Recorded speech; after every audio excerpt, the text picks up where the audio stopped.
stepping stone, a stepping stone. They only see me as a stepping stone, a stepping stone, a stepping stone. Had to show 'em not that nigga to be What's up, everybody? This is your boy Christopher Surratt, bringing you another episode of Black Real Estate Now. On today's episode, we're going to head up to Marion City, California, and check out a young black couple who last year decided they were going to get their home appraised. When they got the appraisal done, they found that their home had lost value almost of the upwards of $500,000. And that is a loss significant, and not only significant, but extremely more because they had the home appraised just the year before, and it was significantly more valuable the year prior.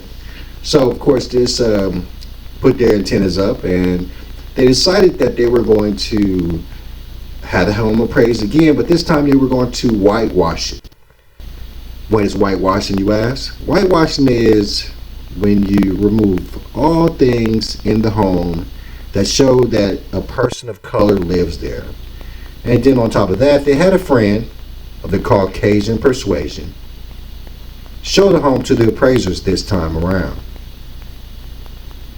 Upon this appraisal, the house came back almost $500,000 more in value. So they sued. Last week, they won that lawsuit. Monetary damage was not disclosed, but I know they did get a nice chunk of change. So that is a good thing, because we have to continue to fight redlining all over the place, and this is just a continuous part of it. So today we are going to review a interview of the young couple that CBS Morning News did, and check out what they have to say about the whole situation. So let's check it out. Welcome back to CBS Mornings. A racial discrimination lawsuit in Northern California highlights an issue that many African Americans have complained about for decades. Home values set too low when the owners are black. Tanisha Tate Austin and her husband Paul say a white woman who appraised their home set its value at less than $1 million. So they ran an experiment. If they had a white friend stand in as the homeowner, would that raise that number?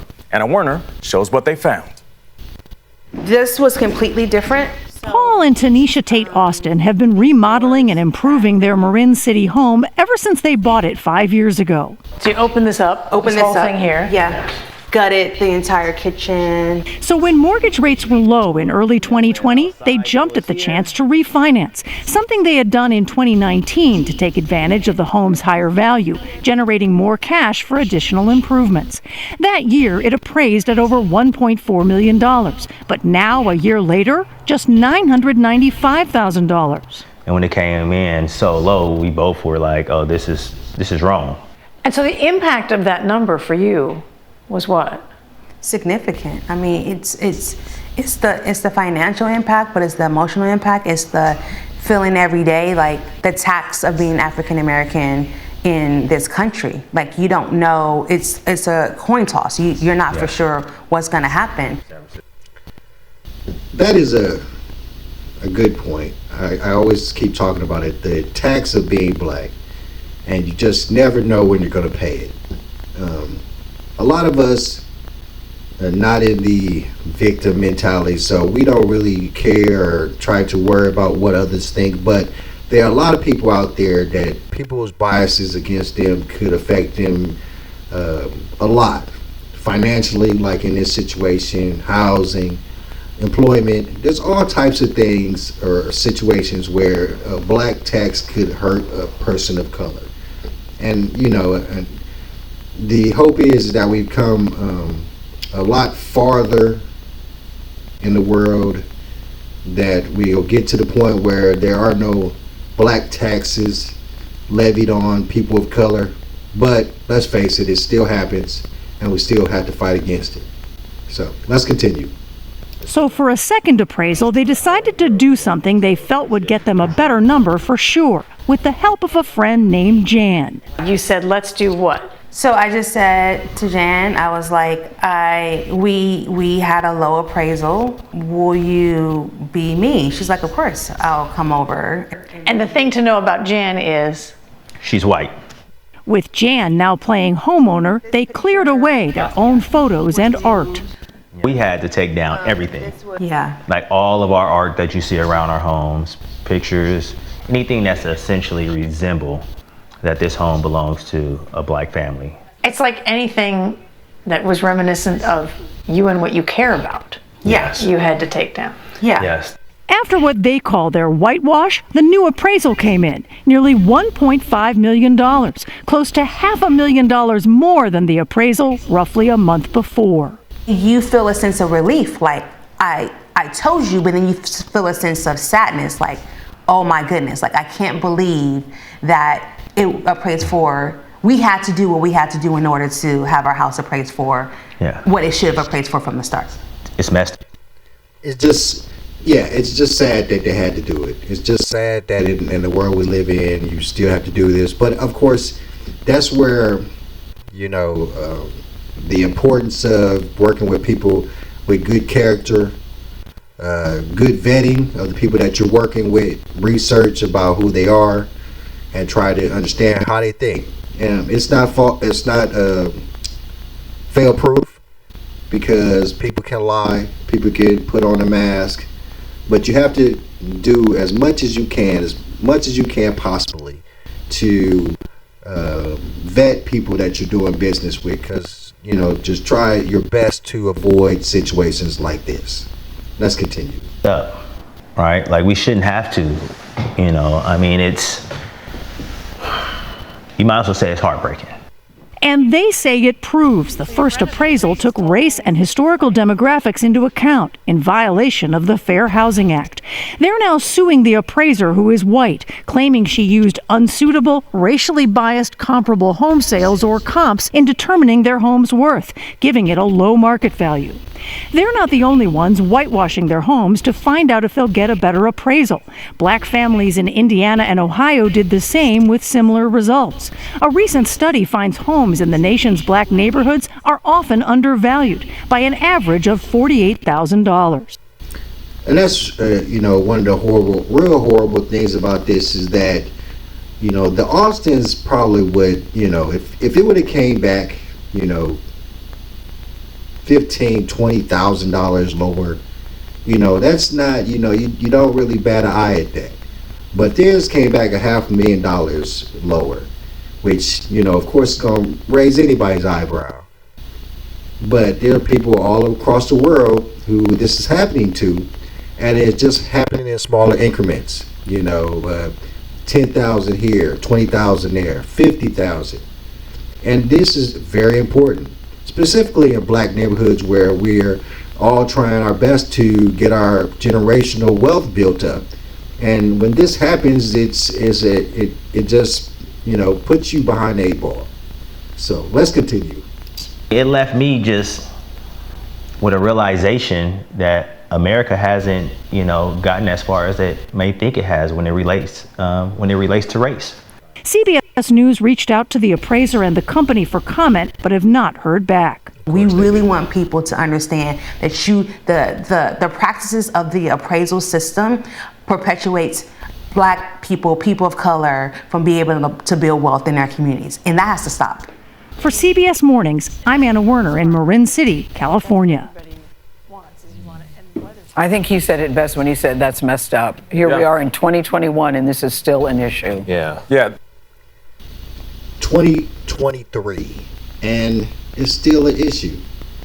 They just won this court case, a week ago? And this happened at the end of 2021. And it's sad that people of color are still dealing with this, but people are going to deal with biases all across the world. Racism still exists. We know it does. It's more of a bias now than ever, but it's still there, and people will have, still feel a certain way. So it just makes it so much more extremely important for you to get to know the people you do business with. Vet them the best way possible. Try to understand them as best you can, because this is pretty much the only way that you can avoid these types of things happening to you, by trying to know the people that you work with. And it's hard.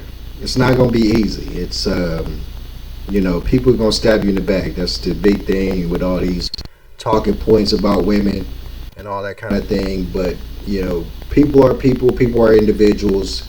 You know, and they still tend to do certain things that are not on the up and up. So, all right, my friends. So next up, we're gonna check out a story out of Florida about a wholesaler who, well, it's actually about a homeowner who wholesaled his home to an investor, and he feels like he got gypped. But if you dive into the story, you start to peel back the layers and seem to find out that it's a good deal, a good wholesale deal by the person that the newscasters are accusing of being a bad person. So, but what we're going to do is we're going to review one of my favorite podcasters, Anton Daniels, as he reviews this story. And we're going to review his review because he had the opportunity to bring the young man that the story is about up on his platform so he could dispute what the news story was saying.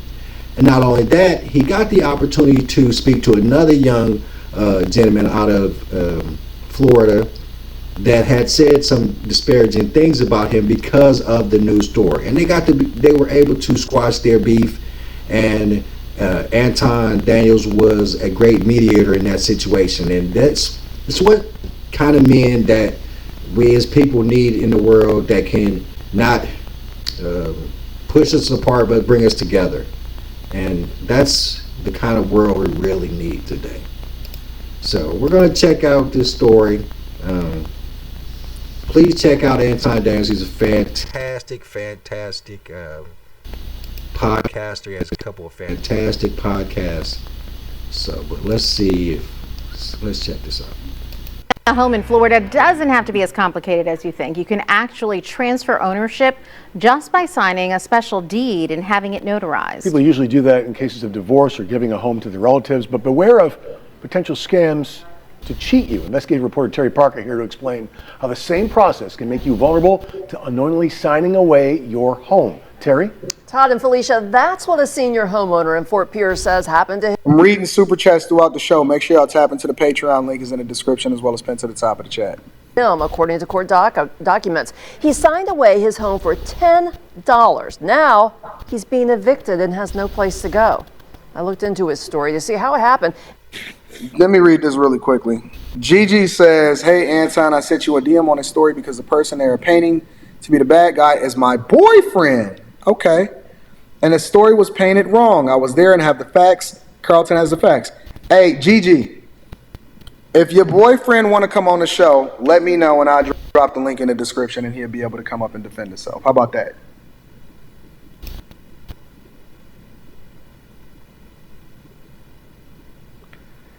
Let me check my DM before I even play this, because I'm a cool dude. See, for me, it's not just about, I didn't know he's your boyfriend.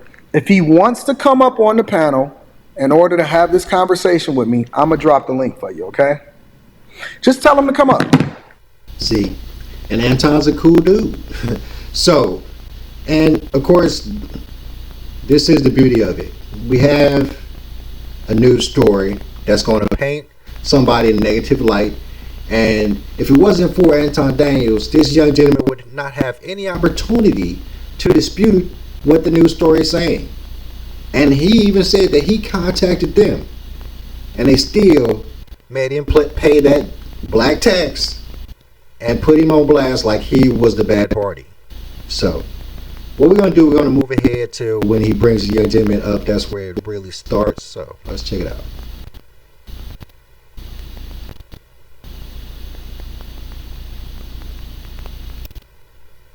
Let's see.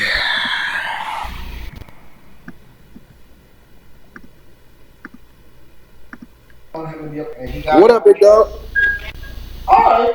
Turn down the stuff in the background. Turn down the stuff in the background. You turn it down. All right, cool. Turn that down. My bad. Let me move it. All right, we turn it down. All right, big dog. What's happening? Is Carlton? Yes, sir. What's going on? I see you, Carlton, with the good hair over there. Hey, man, it's in my DNA. That's all I can say. My daddy and my granddaddy blessed me. Yo, Carlton, man, they out here killing your name, big dog.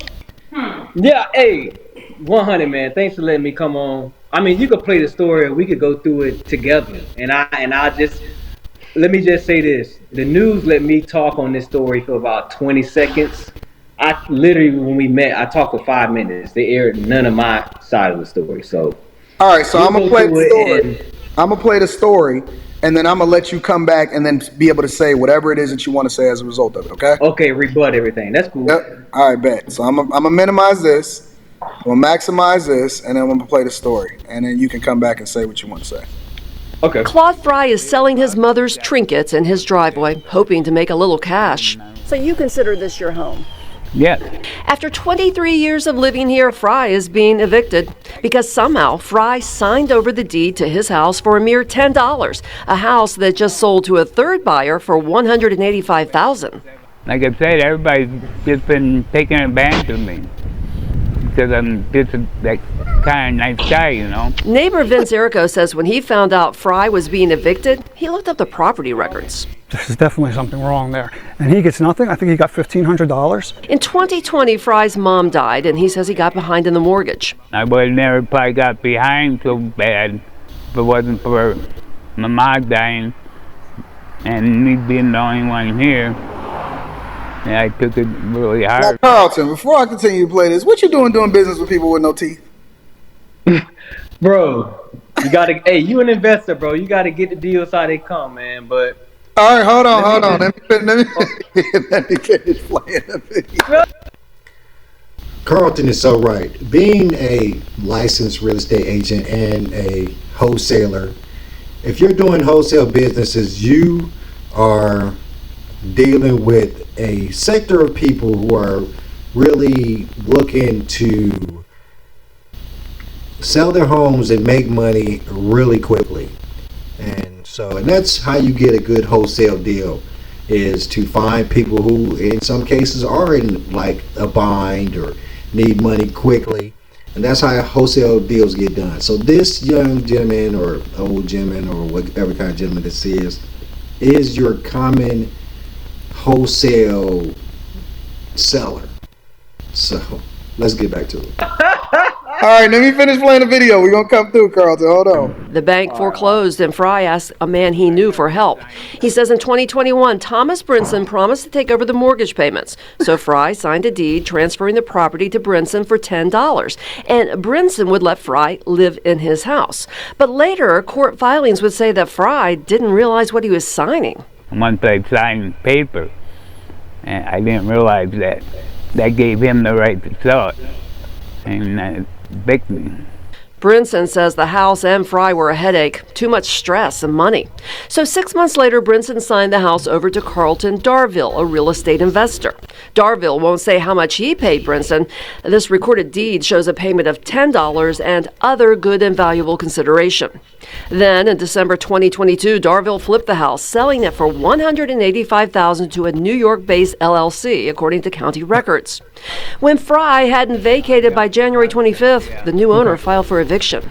Fry's neighbor, Erica, responded to the eviction complaint on Fry's behalf. He wrote to the court that Fry is a mentally disabled senior citizen who had been coerced into quit claiming his home, adding that Fry was lied to about the paperwork for the deed transfer. So this is the neighbor that's saying this. which is illegal, yeah. The neighbor, yeah. Totally illegal. All right, so let me go ahead, because the video ain't that long, so it's only a little bit more. And really had no idea he was signing away his home. Erico's court filing does not specify the persons responsible for this alleged coercion and lying. So he could have at least put the house up for sale, priced it cheap, and at least got something. Now he's got nothing. The man who purchased the home from Brinson and made a big Woo! Look at that swag. They got you coming out with the shirt all pressed up. You got your chain on. Yeah. Hey, you know I was marketing, bro. That's my YouTube channel. I was marketing at the same time. So okay, I got you. Carlton Darville says he did nothing wrong. It might seem a little murky, but that's the nature of our business. Darville says Carlton, that was the only real mistake I seen today was you making that statement that the situation was murky. Bruh, you don't tell nobody that what you're doing is murky, because they can use that against you. But let's continue. If he hadn't come along, the bank would have foreclosed on Brinson and evicted Fry anyway. After purchasing the property from Brinson, Darville gave Fry $1,500 on January 1st to turn over the keys, with another $1,500 if Fry vacated the house by January 18th, which Fry did not do. But ethically, Yes. are you doing the right thing, Carlton? Ethically, I'm 100% clear because, again, I never coerced. I will say, let me say this before you even start talking. I will say that I don't like it when they chop up content, because then it removes the entire context behind what it is that you were saying. And that's why I'm glad that you're here, because I want to get your perspective on the whole thing. But I do see that they started chopping up what it is that you said in between in order to be able to make their story. But let me finish. And that's one of the horrible things about news stories, or about any, broadcast speaking about something that has to, chop it up for any reason, time constraints or whatever.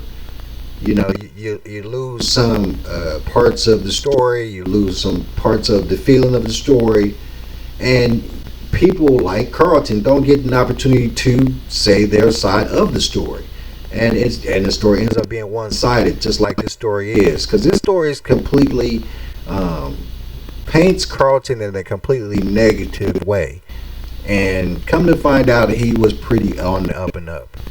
Let me go ahead and play the rest of this. Absolutely. Mr. Fry, I never swindled him, never forced him. He wasn't incoherent when he signed the deed over to whoever. Last month, the court ordered that Fry's eviction may move forward, finding there was no evidence of wrongdoing.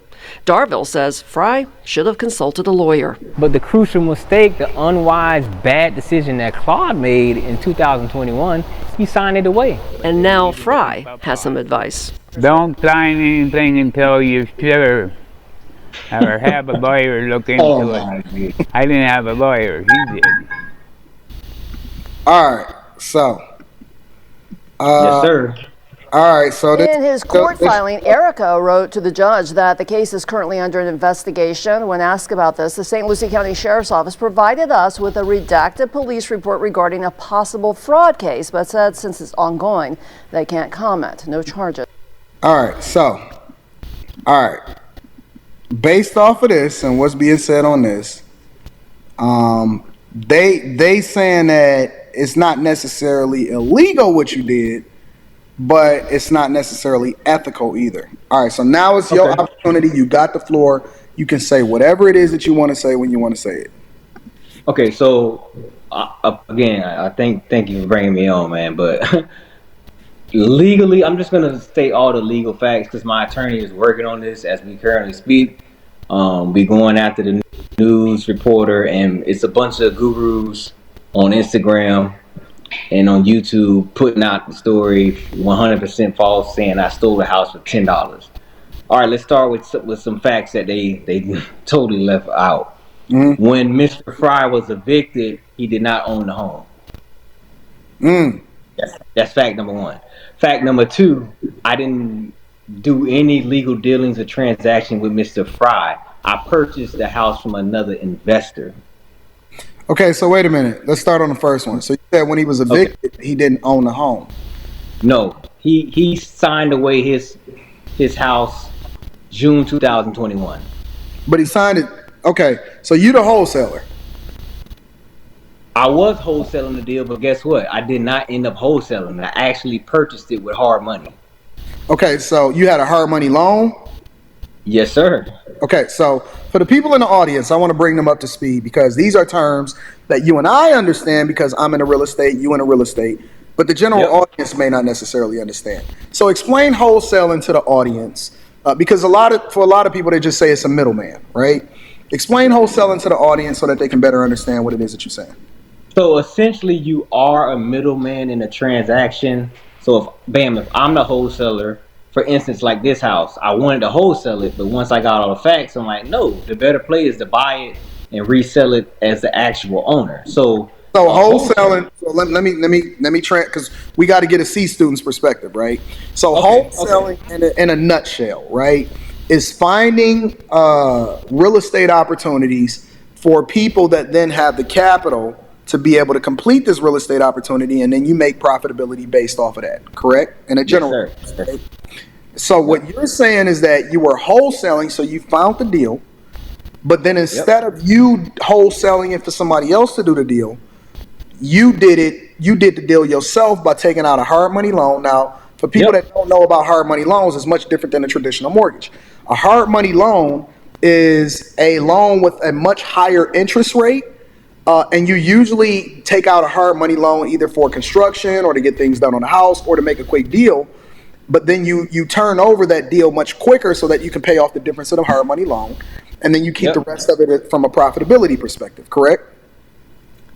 That is a perfect explanation of wholesaling real estate. Wholesaling, astro flipping, it's all pretty much based on the idea that you're going to buy a home that you're really not going to keep in your portfolio very long. You're going to flip it per se and sell it to another person for, hopefully substantially more than you paid for it, which why home renovation comes in, where people will buy a house for really cheap because it's in distress and a bad looking home. They'll renovate it and then they'll sell it for a much higher cost because it's renovated and new. It looks great.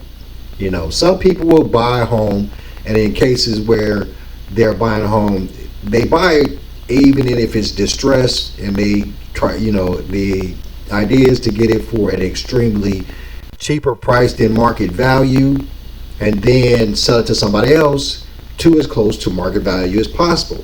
And that difference is your profit from selling that home. Great way to make money quickly if you can find people who are ready to sell their homes. You can get it done in 30 days or less. Don't have to have a real estate license to do it. So lots of people are trying to do it nowadays, and it's important to note that in most cases they're selling these homes to businesses or corporations that have endless amounts of money. So that's how people are coming up off of this. But it's slowing down. People are realizing that home ownership is better than selling to make a couple bucks. But it will always be there because there will always be people that need money. Let's get back to it. 100%. Okay, so you saying that you found the deal from a wholesaling perspective, and then instead of doing a deal like with a buyer, you decided to do the deal yourself by taking out a hard money loan in order to secure the property. Yeah, because here's what happened. In the beginning, you said I found a deal, which is key. When I found a deal, you said I found the seller, right? The seller was not Claude. I found the actual investor who got the property from him in 2021. So you never found him? No, never I met Claude. This is how I met Claude. I met Claude the day. Claude is the guy that ain't had no teeth in the thing, right? Yeah, Claude is the guy with no teeth. So I met Claude the day I met the investor at the house to walk the property to assess the repairs. That's the day I met Claude. So Claude had already did a deal. He did a deal a year and a half ago. Before you even came into the picture. There you go. So I had. So who was the investor? So the investor is the person that got it for $10, or that basically got it for $10, man. And see, that needs to be stated too. He didn't get it for $10. He got it from Claude. I don't know what the agreement was. He told me the story. I don't know if it's true or not, but they had an agreement. He let Claude live there for free. I have to throw out this fact. The reason why he reached out to this investor is because he was abusing drugs. And this is what happens on the regular. He needed money to save his home from foreclosure. And that's what that investor did. So you can say it was he took over the mortgage payments, but it wasn't a traditional subject to. He just kind of did it organically because Claude was in a jam and was about to get evicted in 2020. So the investor paid off the mortgage, did a quick claim deed. There you go. Investor paid off the mortgage, did a quick claim deed. I'm putting the puzzle together, right? Yep. He said, Claude, I'm gonna let you live here, but I'm gonna save the mortgage. Claude was abusing drugs according to the person, right? Yep. Oh, you came along and from a wholesaling perspective, interacting with the investor, and you never even interacted with Claude in the first place? No, the only time I interacted with Claude is when I found out that the investor actually owned the house, because we had to go through the probate to make probate documents to make sure Claude actually signed it over 100%, because of his ownership. He had an inheritance. It wasn't his house. It was his mom's house. So we had to verify he did have 100% ownership. Once that was verified, the other investor said, I'm ready to let it go. Claude is a headache. He don't listen. He had other legal things going on. He needed some cash, and the house was about to get auctioned for the second time. So the investor was losing the house. He was going to lose the house and get nothing. And so that's when you came in and you said, all right, cool.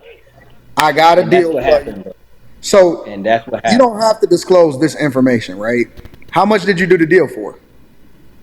So you don't have to I got the house. I'm not going to disclose it. I'm not going to disclose it because it's going through legal action with the news channel, because they defamed me the way they chopped it up with the clickbait title about Florida man buys house for $10. That's not what happened. Yeah. I bought the house from the first investor for an agreed amount on a quick claim deed. So basically, you took over complete control of the property, and you got ownership, and whatever it is that they set up, or however it is that he found him, or whatever, so on and so forth, they ain't had nothing to do with you. Exactly, bro. So once I got ownership, guess what I did? I said, wait a minute. I was going to wholesale this to my buddy because I have a partner in the game. But I said, nah, bro, let's do it this way. I'm going to buy the house and we'll do a real transaction. I'll sell it to you for the low and at a lower price. I don't have to give you the wholesale price. And I'll make a nice amount of money. And you still going to have enough meat on the bone because I wholesaleed it to him. Yeah. To the third guy. Yep. So that's honestly, I'm gonna be real with you, bro. I don't see, based off of what you're telling me, I don't see anything wrong. Thank you. I don't either. And the big thing is that any fight that Claude has with anybody, of course, is going to be with the guy he signed papers with. It's not Carlton. It's somebody else. So any responsibility for Claude, or for what Claude's going through, or for what Claude did or what didn't happen to Claude, is with the first investor. So I don't see Carlton being held responsible for pretty much anything. But let's continue. And I'm gonna be real, because you know me. I straight up will hold people accountable and things like that. And I'm gonna still give people the game, or maybe you can even give people the game. But if you found the deal from the investor that was losing a house, whatever Carlton had going on, because he was, a drug addict and he was losing the house in the first place, and he had already did the deal with the investor that you then did a deal with because he was losing the house, that ain't got nothing to do with you. Exactly. Now check this part out. Claude was still living there, and I, as a perk, or as to make it convenient for the first investor, I said, don't worry about Claude, bro. Right now, he's legally just a holdover tenant. I'll handle him. So that's where you get the $1,500 from at the end. I was giving him cash for keys, a term in the real estate investment world. Yeah. Cash for keys. You actually was looking out for it. Cash for keys, a real common thing that happens when there's tenants in homes that have just been sold and they've been living there for quite some time and they are reluctant to leave. It's just a way to try to incentivize the tenant to leave the home, so just less headache in the future. Let's continue. Come on, man, and check this out. The first night I met with Claude, I said, Claude, we're gonna get a date together to get you out, because you've had this pending foreclosure for almost 6 months now. And I came and I paid off the debt. We satisfied the bank. So I'm going to still give you some time. I'm going to work with you. I offer him $5,000. I had $5,000 in my pocket right there. He was there being counseled by his boyfriend. And his boyfriend said, don't do it. No, not the boyfriend. His boyfriend said, don't do it. So guess what? We left that night. Carlton, that wasn't the boyfriend telling you not to do it. That was God. God did not want you to waste that kind of bread on this situation. So, praise God that he decided to speak through this crackhead's boyfriend and not take your money that is now still in your pocket. Let's continue. Hey, Carlton, hold on. Well, I'm giving the facts though, bro. They want the real. That's why I say all these damn gurus on social media don't even know the damn fucking story, bro. Goddamn facts. And I know you shouted out Real Estate Trapper, but he was defaming me on that damn YouTube video. I didn't know. I just seen the video. I said, no. I'm talking about Real Estate Trapper, not you. No. I understand what you're saying. I said I didn't know that you had a disagreement with him. Bro, I seen the video. I'm like, come on, bro. How you just gonna blatantly say I scammed him for $10? You don't know the whole story, bro. So check it out. That night, I had the addendum. I'm like, Claude, sign the agreement, bro. I'm gonna. Hold on, wait, Carlton. How you know it was his boyfriend? Oh, because I'm gonna tell you how. The first investor had like a personal relationship with him. So when I called him when I left the house, I said, yeah, this black dude with dreads was there and was like counseling him. He said, oh, that's his boyfriend. So that's what the first investor told me. So allegedly that was his boyfriend. Let me throw that out there. Allegedly that was his boyfriend. But that's the first investor. Hold on. Hey, Trapper, I see you in the chat, big dog. Trapper, if you want to come up, you are more than willing to be able to do so. Yeah. You are. Listen, I'm gonna just put the link in. This is only for the Real Estate Trapper. Nobody else. And this, my friends, is why I found it really, really important to do the review of this situation through Anton Daniels, because he took this opportunity to bring two young black men together who were about to have a discrepancy between them, and he solved it. He mediated it. He got them to talking so they could see each other's point of view, got to see who the real bad guy was, and got two gentlemen who live in a certain area close to each other back on the same page, even to the point where they might even have the ability to work with each other later on. The great thing about Anton. Let's finish checking it out. Matter of fact, we're gonna move forward to when the Trapper comes on. Real quickly.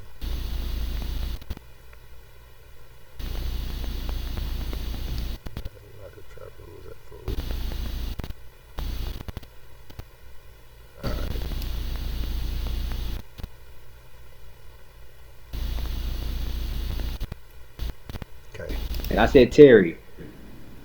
That's the news reporter guy? Yes, Terry Parker. That's her right there. I said Terry, just be clear. Hold on. I'm about to pull Trap up. Okay. What up, Trap? Hey, what's going on? Yo, you know I'm a fan of yours, right? I love what you do, bro. Oh yeah, I love what you do too, man. I watch all your videos. Thanks, man. Listen, I wanted to give an opportunity for y'all to. Now you know I stood up for you, Trap. And I said, listen, he can't hold you accountable for reacting to what it is that you've seen on the news. And so he said, you know what, that might be true. What are your thoughts on this? I want to give y'all an opportunity because I prefer for good people, you know what I'm saying, to have good conversation and work together. And it may be a misunderstanding. But I want to give you an opportunity to be able to speak your piece too, bro. Oh, you want me to go first? I mean, however y'all want to have it. I'm just leaving the floor. No. Again, hey, bro. Real Estate Trapper. I don't know your real name, bro. But look, no hard feelings. And I apologize. I know I went hard on that one comment, but it's like, damn. I know you going off the news, and Anton elaborated. Right. I got finessed by the news. The Terry Parker lied to me, bro. She told me, "Don't worry, I'm gonna let Claude." This is not verbatim, but what they say, paraquoting. She said, "Don't worry. I'm going to let Claude give his sob story, essentially. And then I'm going to say to Claude, but hold on. Carlton, the second investor, is saying a completely different story than yours. And it seems to check out on the property appraiser website. So what about that?" She never aired that part of the interview, bro. Only thing they aired was when I said it's a little murky. It's the nature of our business. That was all part of the clickbait. And then at the end, I was saying he should have got legal representation, which he should have. I didn't have no dealings with that dude. Okay, so you ain't deal with him at all. Investor. I bought the house from another investor, bro, with hard money. So the first investor that they mentioned that had, it sounded like he had like a subject to style deal. So he's not really a subject to investor. It kind of happened organically. He said, Claude, you about to lose the house. I'm gonna catch up the mortgage. I'm gonna let you live for free. But then later in the future, we're gonna come up with a rental agreement. And he never paid nothing. And guess what? The first investor's like, bro, I'm not finna pay this freaking mortgage, bro. You supposed to be paying it. I'm gonna just let the house go into foreclosure. And that's how I found him on the foreclosure list. So the first investor assigned it to you? Is that what happened? So the first investor was the one that got assigned. He sold it to me. He sold it to me outright. Got you. Okay. Quick claim deed. That's what the 185 was. No, the 185 was to my homie, my partner. I hooked my homie up, bro, with a little lesser price. I said, look, bro, I could wholesale it to you and I make this amount, but let's do this. I'm gonna buy it from him outright. I'll make a little bit more money and you get more meat on the bone. So I bought the house outright from the first investor, which the first investor was facing foreclosure. And the whole $10 thing, that was a quick claim deed he did with Claude. Right. So how much money did Claude actually make? Claude made $1,500, bro. But I don't know if you heard, he was not cooperating. In actuality, Claude made not only the $1,500, but all the months of rent that he didn't pay, which probably was substantial, all that was given to Claude for free. So let's just say that he wasn't just given the $1,500, but he was given free rent for some extraneous amount of time, which caused the house to go back into foreclosure again. So let's not say that Claude wasn't compensated in some way, because we definitely know he was. Let's get back to it. This is part of the story that the news didn't air. We had to verify because Claude inherited the house from his mother. So he has 3 siblings. I had to verify he had 100% ownership. We had to go through probate documents from early 2000. So once we verified, okay, Claude had 100% ownership, and he signed it over to the first investor. Then I said, all right, check this out, bro. It's a headache. You got your own life. You can't deal with it. Here, I'll give you this amount. And that's what happened. Okay. Yeah. And then, so at that point, I said, hey, check it out, bro. Don't even worry about Claude. Right now, he's a tenant because he don't even own the house. He signed the house away 2 years ago. Really, he's a squatter / holdover tenant. I'm going to give him cash for keys, bro. Make life easier for you. Less headache. That's where the whole $1,500 came in. I offered him $8,000. His boyfriend said, don't take it, because his boyfriend claimed he's a realtor and he know the law. Okay. So it's a lot of layers to it, bro. But essentially, Claude was a tenant. He never owned the house when I came in the picture. I had so essentially, you're saying that by the time you came into the picture, Claude never even owned the house. Exactly. You saying that the news finessed you and that they only aired part of the story in order to try to paint a narrative. But then Brent Trapp, he can't be held accountable either because he's going by off the limited information off the news. Yeah, that was literally my first time seeing it. Somebody sent it to me, and then I was like, I'm gonna just do it, live on the video or whatever. And that was my first time seeing it. Yeah. So listen. I mean, in my opinion, I think it could be, everybody is still cool. And, it's just a misunderstanding. The people that we need to actually be going off after is the news. We don't need to be beefing with each other. We need to be beefing with the news companies. That's finessing. And like I was telling you, bro, the story it went viral first on regular news companies. I have people from all over the country started DMing me on Facebook saying, I saw this on my local news. What the hell? You a scumbag, you this, you that. And those news companies, they're rewording the title outright to get more views. And I'm like, oh my God. So I reach out to Terry Parker right there and I say, hey Terry, you got to do right and do a follow-up story and get the real story out, because you only aired like 2 sentences of mine. Everything I'm telling y'all boys, I told on the camera, bro. My girl recorded the whole conversation. She got it on her phone. Everything I'm telling y'all boys, I told Terry Parker. They aired none of it, bro. And she told me she was going to air that part. So now I look like the bad guy. I'm like, Terry, I really don't have to do this story. The only reason I'm doing the story is because there are bad deals where people are getting scammed. And Claude was going to spray my name anyway.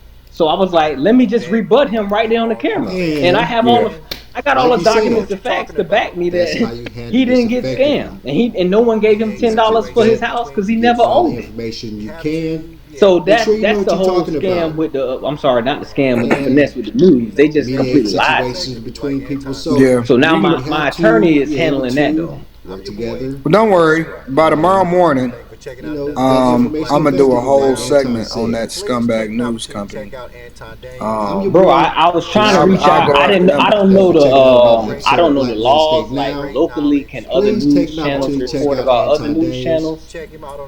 Locally, I don't know. I was gonna go to another media outlet and be like, look, man, this I'll go after them myself. We don't listen. We ain't got to worry about waiting on nobody to go after them. I'll go after them myself because I think it's unfortunate that they tried to do you like this and then everything usually just compounds. But I'm glad that y'all was able to jump on the panel and kick it with each other amicably. And hopefully we squash everything and everything is cool amongst all of us. I mean, yeah, I'll take the video down. But like I said, I didn't know who you were my first time seeing you. I think we have mutual associates like Guru. I know you probably know Mark from up here with me. UFC review show. But yeah, I'll take it down. But honestly, like I didn't know who you were my first time even seeing it for real. So I know, dog. See, that's the issue. You don't know me, and you see the news story. You're like, what the hell? $10 for 185? It's like, wait a minute, this can't really happen. And then a lot of people think I wholesaled it. No, it's like, cool. They're giving a bad name to wholesale. Listen, you good. We'll figure out how we can get at this news company, and anything you need from me, bro, just let me know and we can rock out. No, I appreciate you for bringing on me here, man. I'm a big fan of yours. I'm subscribed to both your channels. I watch you on Lapeef all the time. Me and my girl, we subscribe. Yeah, she right here. Hey, you gotta ride it down over there too. Hi, you're the real deal. He was riding. He was riding for her, homie. Yeah, I see you. Yeah, right, man. Hey, Trap, I appreciate you for coming through, fam. I love you, man. And I appreciate the love, man. Yeah, man, I love it, bro. I follow all your Instagram stuff and everything. So we gotta us as men and young men and dudes that's doing it and on to come up with these platforms. That's gonna be awesome. I know you, Trap. You about to be approaching 100,000 soon. Salute. We gotta work. We gotta figure out how we can work more effectively together when we find out new information that allows us to be able to make more informed decisions. But shout out to you, Trap. I appreciate you, bro. Thanks for coming through, fam. All right, thanks for the love, man. I'll be watching as always. Yep. All right, peace out. All right, Carlton. Thanks, bro. All right. And ladies and gentlemen, that is how you then handle this effectively. Now, and that, my friends, is how you mediate a conflict between two young gentlemen who just didn't have all the information. Please take the opportunity to check out Anton Daniels on any and all of his podcasts. One of the great YouTubers, great poignant points and great ideas to live by. Definitely check out his Millionaire Morning Show, the Anton Daniels Show, and Fight Club, as well as check out his Patreon and his Discord. I'm your boy Chris Surratt. That is our episode of Black Real Estate Now. Check us out next week, where we'll be talking about home ownership in the Midwest. And check out our new show, UFC Review, where we'll be checking out UFC 286 results. And I am your boy Chris, and I am out. Stepping stone, a stepping stone. They only see me as a stepping stone, a stepping stone, a stepping stone. Had to show 'em not that nigga to